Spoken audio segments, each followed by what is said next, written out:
Asal-usul dan sejarah tombak Kyai Plered.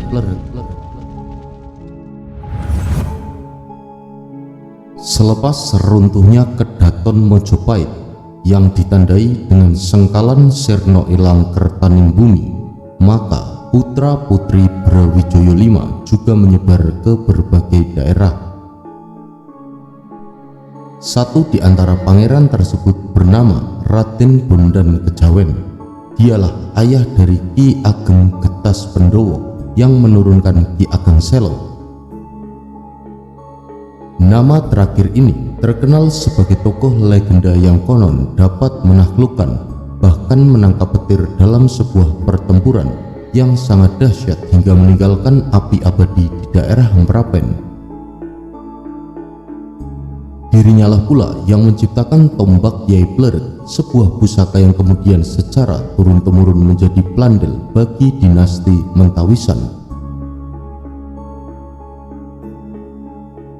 Tombak sakti inilah yang kelak diturunkan kepada Ki Ageng Enis dan sampai kepada Ki Ageng Pemanahan dan Danang Sutawijaya.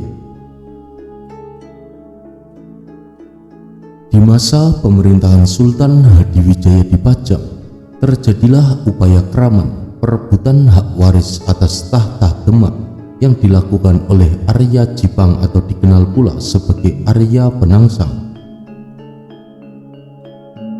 Dalam suatu peperangan yang sangat sengit, akhirnya tombak Kyai Plered berhasil disarangkan ke perut Arya Jipang hingga berodol terurai ususnya. Dan pemberontakan pun berhasil dipadamkan. Konon saat Arya Penangsang yang telah menguasai Demak semakin bengis, ia berniat membinasakan Sultan Hadiwijaya di Pajang. Untuk itu ia mengutus 4 orang anak buahnya ke Pajang. Setibanya di sana, keempat utusan tersebut justru tertangkap oleh Sultan Hadiwijaya. Namun mereka tidak dihukum melainkan diberi hadiah dan disuruh kembali ke Jipang. Kepulangan keempat utusan yang membawa hadiah tersebut membuat Arya Penangsang sangat marah. Ia pun memutuskan untuk menghabisi nyawa Hadiwijaya dengan tangannya sendiri.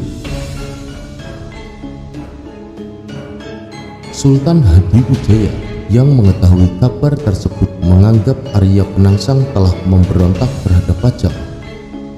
Untuk menghadapi pemberontak itu, Sultan Hadiwijaya mengadakan sayembara.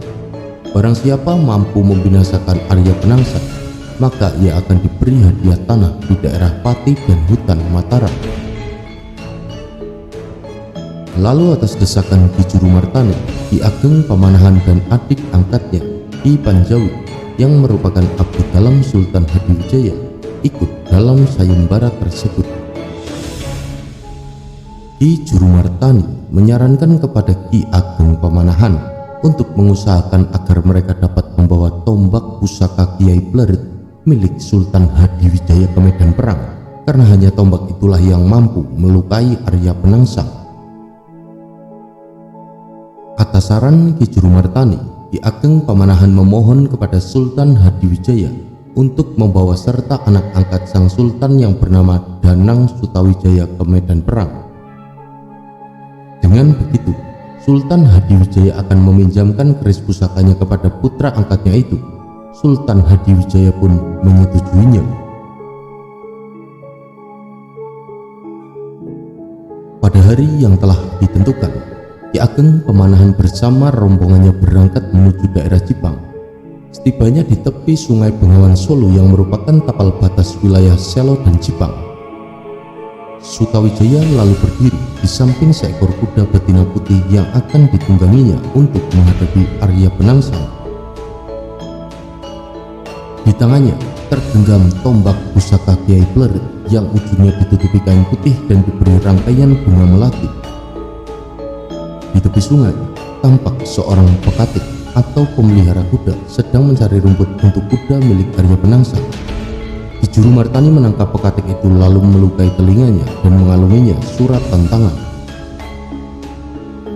Dan setelah itu si pekatik disuruh segera kembali ke Jipang untuk menghadap Arya Penangsang. Setibanya di Jipang, Pekata itu segera menyerahkan surat itu kepada Patih Matahun untuk dibaca di hadapan Arya Penangsang. Mengetahui isi surat tersebut, Arya Penangsang marah. Ia segera mengenakan pakaian perang dan keris pusakanya, Kiai Setan Kober, dan menunggang kuda andalannya, Kiai Gagak Rimang. Setibanya di tepi sungai, Arya Penangsang melihat Sutawijaya sedang menunggang kuda putih di seberang sungai yang sudah siap dengan tombak pusakanya, tombak Kiai Blerik. Melihat kedatangan Arya Penangsang, Sutawijaya berteriak, "Hai Penangsang, lawanlah aku kalau kamu berani." Dada Arya Penangsang begitu dibakar api mendengar suara anak kecil yang menantangnya itu. Segera ia menarik tali kekang Kiai Gagak Rimang menyeberang sungai untuk menghampiri Sutawijaya. Senang hati Sutawijaya melihat Arya Penangsang mendahulunya menjebur ke sungai. Konon, jika terjadi peperangan sungai di Bengawan Solo, yang lebih dahulu turun ke sungai pasti akan kalah. Sutawijaya segera menghela kuda putihnya turun ke sungai. Begitu ia berhadapan dengan Arya Penangsang, Sutawijaya memutar arah kudanya sehingga membelakangi kuda Arya Penangsang. Gagak Rimang pun tiba-tiba bertingkah aneh dan menjadi liar karena kuda yang ditunggangi Sutawijaya ternyata kuda betina. Kemaluan kuda putih terlihat dengan jelas karena ekornya sengaja diikat ke atas. Melihat Arya Penangsang sibuk mengendalikan kudanya, Sutawijaya menusukkan tombak pusaka Kiai Blerik ke perut Arya Penangsang hingga robek hingga sebagian ususnya terburai. Meski demikian, Arya Penangsang yang sakti itu masih hidup. Ia berusaha meraih ususnya yang terburai itu lalu dikalungkannya pada warangka keris pusakanya, Kiai Setan Kober. Lalu setelah itu, ia mengejar Sutawijaya dan berhasil meraih tubuh Sutawijaya dan membantingnya hingga tak berdaya. Arya Penangsang lalu menginjak dada Sutawijaya. Melihat putranya dalam keadaan bahaya, Ki Ageng Pemanahan segera keluar dari tempat persembunyiannya. Ia berpura-pura memihak kepada Arya Penangsang. "Hai Arya Penangsang, habisi saja nyawa putra Sultan Hadiwijaya itu," teriak Ki Ageng Pemanahan. Lalu dengan geram, ia segera mencabut keris Kiai Brongot Setan Kober dari pinggangnya. Namun ia lupa jika sebagian ususnya tersampir di warangka keris pusaka itu.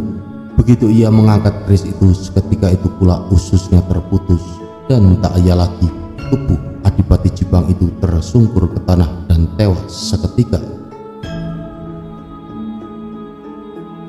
Matur sembah nuwun sedulur-sedulurku telah menyimak. Mugi rahayu sagung dumadi.